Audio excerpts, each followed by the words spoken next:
A'udzubillahi minasyaitonirrajim. Bismillahirrahmanirrahim. Assalamualaikum warahmatullahi wabarakatuh. Alhamdulillahirabbil alamin wa ni'matillahi nasta'in. Asyhadu la ilaha illallah wa asyhadu anna Muhammadar Rasulullah. Allahumma salli wa sallim wa barik ala Muhammad wa ala alihi washabihi ajma'in. Amma ba'd.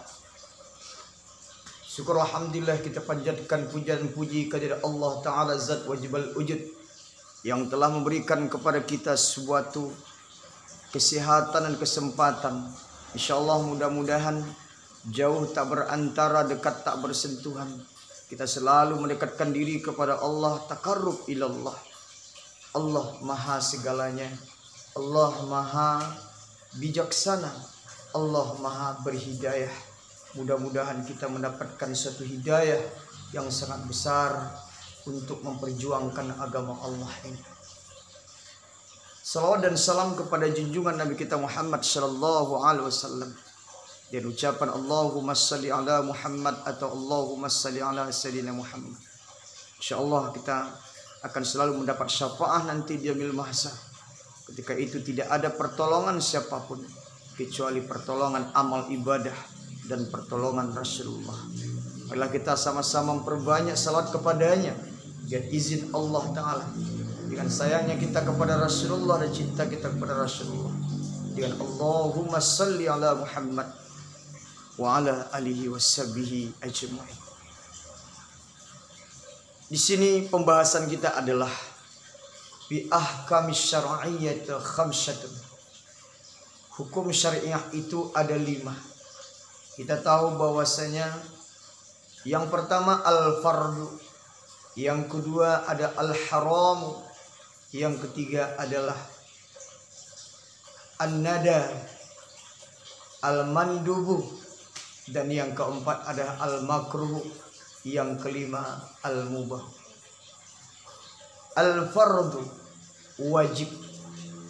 Wajib adalah walladzi yushabu ala fi'lihi wa yu'aqabu ala tarki. Orang yang mengerjakannya itu berpahala dan orang yang meninggalkannya adalah berdosa. Artinya apa? Kita tahu adalah hukum, yaitu salat seperti as-salatul fil waqti.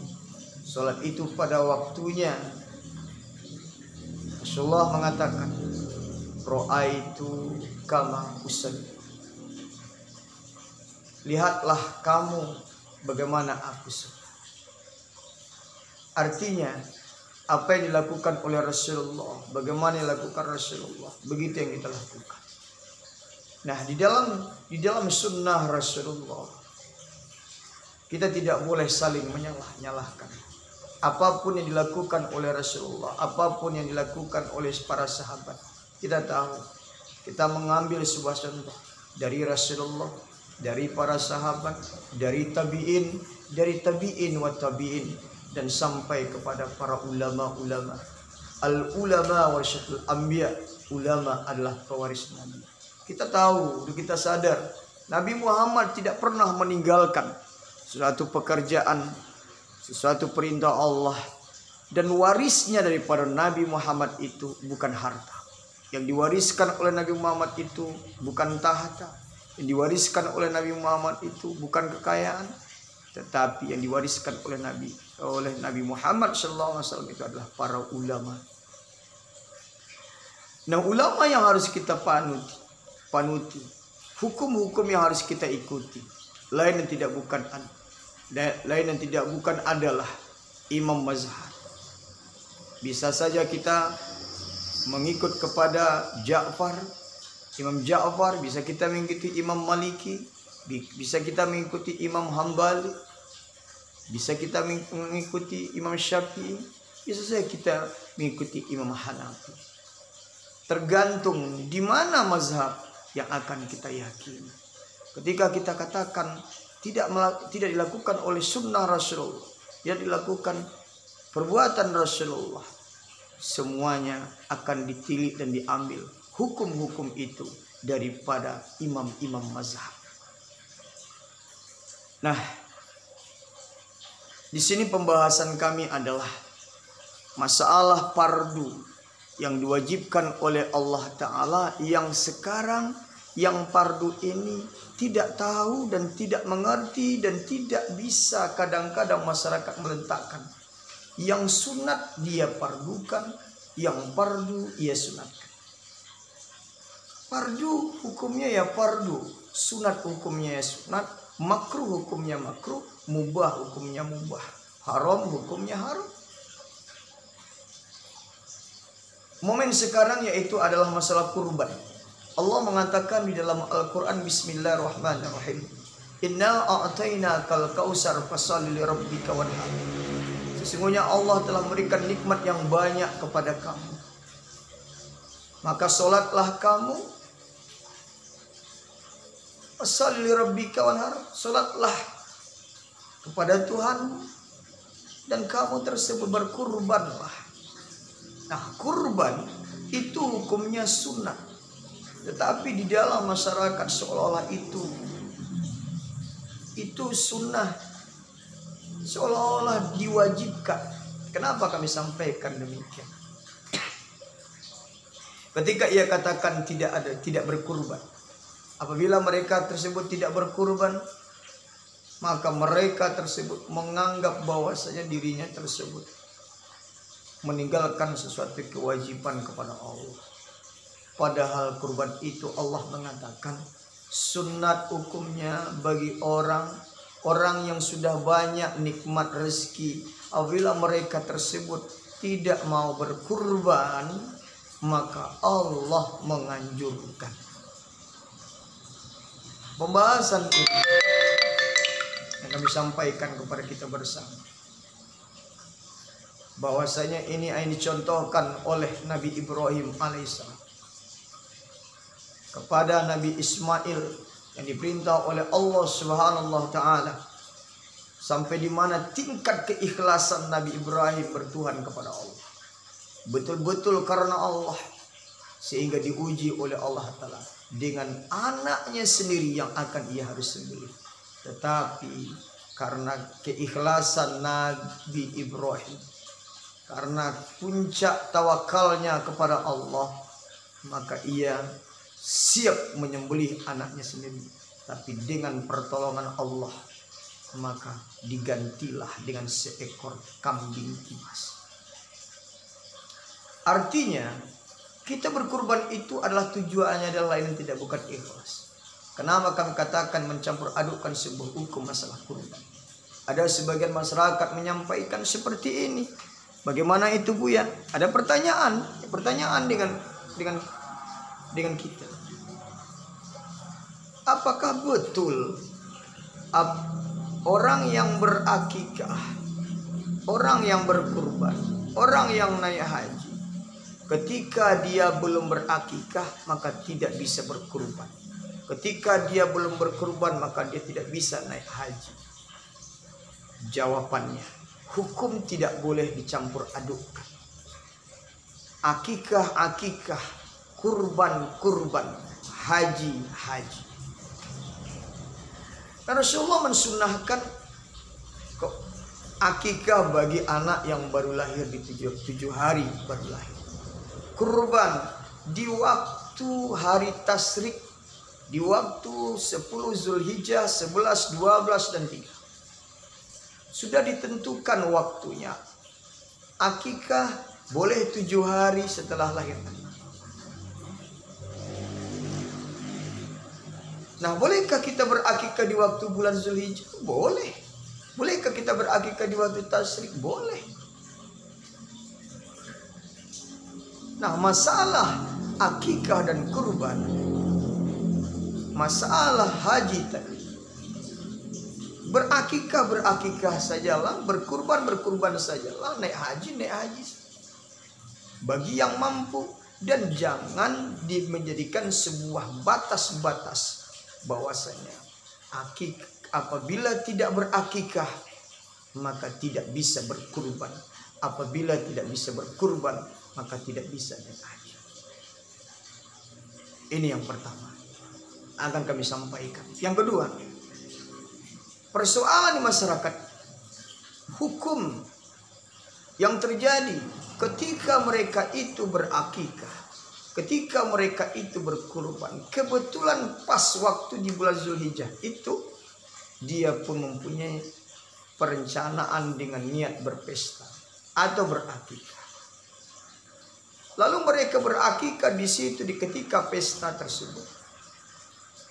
Lalu atau daging kurban itu dipergunakan untuk pesta tersebut. Apakah itu boleh? Ini sebuah pertanyaan. Ini sering sekali terjadi di masyarakat. Nah, kita tahu kita ingin bersedekah dengan orang banyak. Kita ingin bersedekah ikhlas banyak yang betul-betul. Kenapa kita tahu bahwasanya satu lembar bulu kurban kita, satu lembar bulu akikah kita itu diperhitungkan pahala. Jawabannya adalah, bolehkah kami mempergunakan daging itu ketika pesta itu? Jawabannya, apabila kita niatkan ikhlas ingin memasakkan dagingnya betul-betul untuk bersedekah kepada orang lain, di ketika pas momennya di pesta itu, dengan syarat lain dan tidak bukan adalah, kalau memang bisa, jangan diterima pemberian yang diberikan oleh orang lain kepada kita ketika orang itu memakan daging kurban tersebut atau akikah tersebut dipergunakan untuk pesta. Maka disinilah yang tidak boleh. Apabila melakukan hal itu di ketika momen itu dipergunakan dan uang amplopnya diterima, pemberian orang lain diterima, akhirnya bersedekah kita tidak akan ikhlas. Kenapa? Kita mengharapkan sesuatu imbalan dari orang lain karena kita memberikan sesuatu kepada orang lain. Jawabannya adalah tidak sah dan tidak boleh mempergunakan daging akikah dan daging kurban untuk pesta.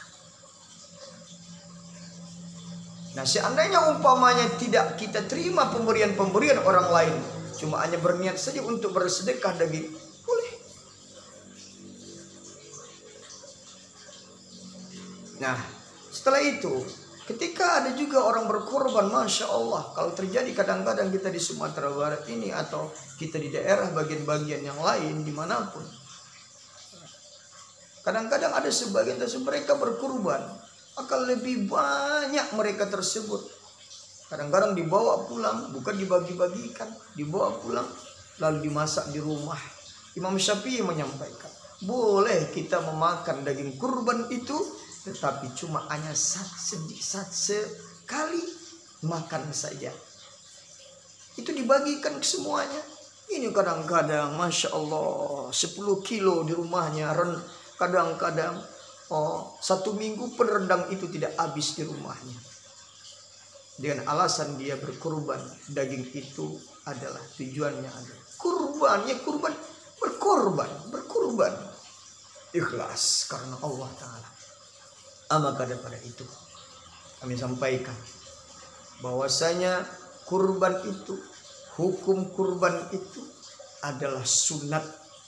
Jangan seolah-olah itu dijadikan wajib.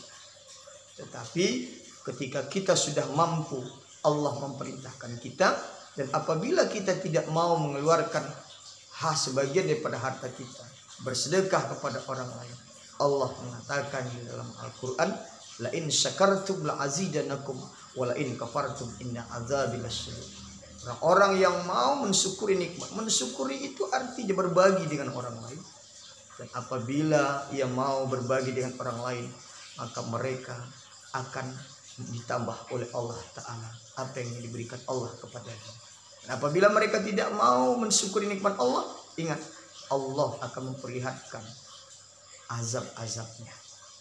Ini yang harus kita perhatikan kembali pada diri kita.